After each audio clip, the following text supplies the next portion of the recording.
بر عظیم پاک و ہند میں جن مبارک ہستیوں نے نیکی کی دعوت عام کی، ان میں سے ایک آسمان ولایت کے آفتاب سلسلہ چشتیہ کے عظیم پیشوا حضرت بابا فرید الدین مسعود گنج شکر فاروقی حنفی چشتی کی ذات گرامی بھی موجود ہے۔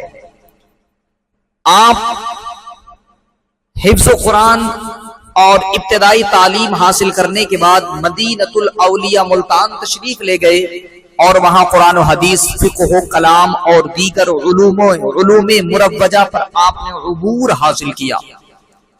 آپ کے بے شمار واقعات ہیں۔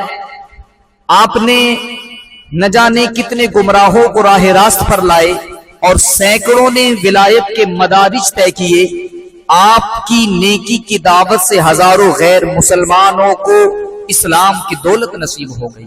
نہ جانے کتنے ایسے بد وقت ہیں کہ جو گناہوں میں ڈوبے ہوئے تھے، لیکن بابا فرید الدین کی نظر عنایت سے لوگوں کے دلوں کی دنیا بدل گئی اور نہ جانے کتنے مسلمان ہو گئے۔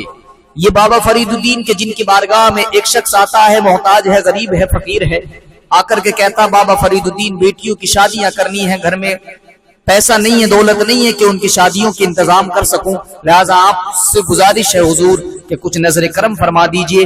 آپ نے جب اتنا سنا، زمین سے مٹی کا ڈیلا اٹھایا اور اٹھا کر کے اس پر کچھ پڑا اور پڑھ کر کے اس آنے والے شخص کو دے دیا اور کہا لے جاؤ اور جا کر کے اپنی تمام ضرورتوں کو پورا کر لو۔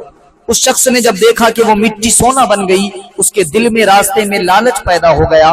اس نے سوچا کہ کیوں نہ یہ فارمولا ہم خود آزمائیں اور ڈھیروں سونا جمع کر لیں۔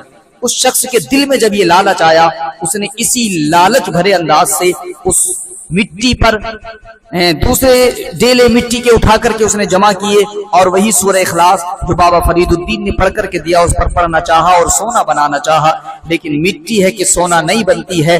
اب وہ پریشان ہو گیا۔ اس کا ایک دوست اس کو بلایا اور بلا کر کے سارا معاملہ بیان کیا۔ اس نے کہا میرے دوست، تیرے دل میں جب لالچ پیدا ہوا، تیری زبان وہ زبان نہیں جو بابا فرید الدین کی تھی، تیرا دل عشق مصطفیٰ سے منور نہیں تھا، تیرے دل میں لالچ پیدا ہو گیا اور لالچیوں کو اللہ یوں نعمتیں عطا نہیں کرتا۔ بابا فرید الدین کی زبان خالص زبان ہے، ان کی زبان میں جو تاثیر ہے وہ تیری زبان میں تاثیر نہیں۔ تبھی تو کسی نے کہا تھا کہ نگاہ ولی میں وہ تاثیر دیکھی، بدلتی ہزاروں کی تقدیر دیکھی۔